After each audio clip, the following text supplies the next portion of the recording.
From JBS Studios in Greater New York, this is the JBS News Update with Teisha Bader. I'm Teisha Bader with the JBS News Update for Monday, September the 24th, 2018. The Israeli military flatly rejected accusations made yesterday by Russia's defense ministry, which placed the blame for the downing of a Russian plane by Syrian air defenses last week on Israel. As we reported to you last Monday night, after an Israeli airstrike on a weapons manufacturing facility in Syria, a Russian surveillance plane was hit by the Syrian army, who thought it was an Israeli plane. All 15 Russian crew members on board were killed. On Thursday, the IDF sent a delegation to Moscow to once again express condolences and present its findings that Israeli jets were already back in Israeli airspace at the time of the downing of the plane, blaming indiscriminate Syrian anti-aircraft fire. As we reported to you, it seemed that Russia had accepted those facts. However, yesterday, Russian Defense Ministry spokesman Major General Igor Konashnikov told reporters that Israel alone was responsible for the incident, calling the IDF criminally negligent, accusing it of failing to give proper notice of its airstrike over a communication channel known as the deconfliction mechanism, and claiming Israeli pilots used the Russian plane as cover. The IDF today refuted those claims and said the full, accurate, and factual details are known to the Russian military professionals involved in the matter. And from them, it is clear that the deconfliction mechanism worked and did so in a timely manner, adding that the safety and well-being of the Russian troops who operate in Syria are a focal component in every approval of any activity by senior officials in the IDF and in Israel. Israeli firefighters battled about 6 fires in southern Israel today, which were sparked by incendiary balloons sent from Gaza over the border fence. And a bunch of balloons attached to explosive devices landed in the Kisufim forest, causing an explosion.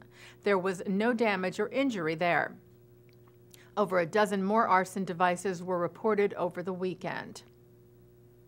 Over $1 million has been raised for the family of American-born Israeli Ari Fold, a well-known Israel advocate murdered just over a week ago in the West Bank by a Palestinian terrorist. Nearly 10,000 people from around the world donated to the GoFundMe page set up for Fold's family so far. The page reads in part, "Ari did so much for Israel, we would like to do something for him." A court in Germany said that a former SS guard would stand trial later this year. The now 94-year-old, who has not been named, has been charged with complicity in the mass murders at the Nazi concentration camp Stutthof during the Holocaust.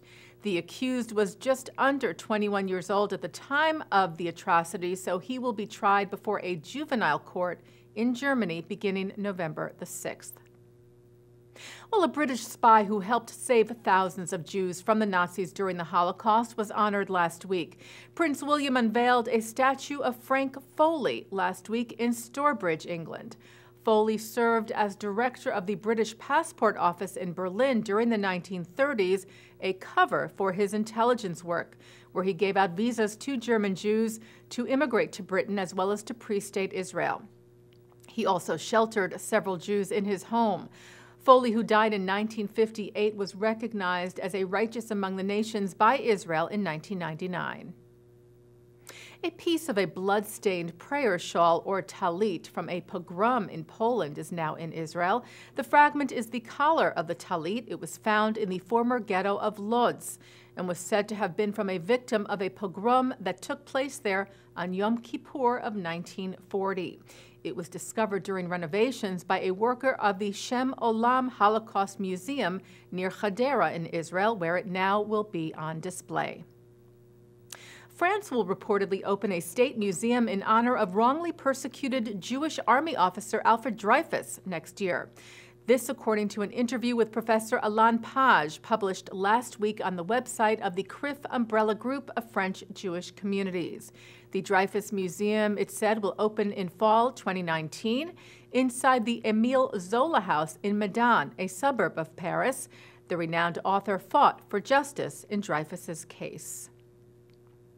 Israeli singer Shiri Maimon made her Broadway debut Friday night as Roxy Hart in the long-running musical Chicago.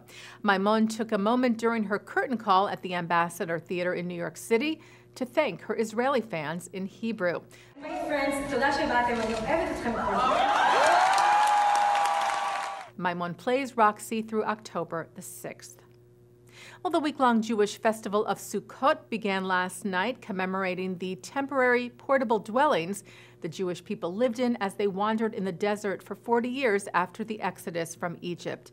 It also celebrates the gathering of the harvest.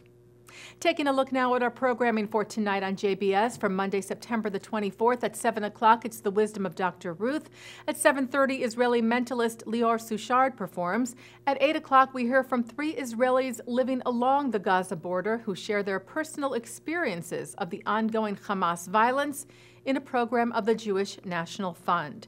At 9, Mark Golub sits down with the director of the Hazamir International Jewish Teen Choir, Vivian Lazar, on L'chaim.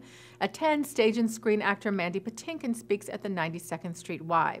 And coming up right after this newscast tonight at 6:30, the ILTV debate program, Frenemies. And that's the JBS News Update from Monday, September the 24th, 2018. I'm Teisha Bader. Chag Sameach.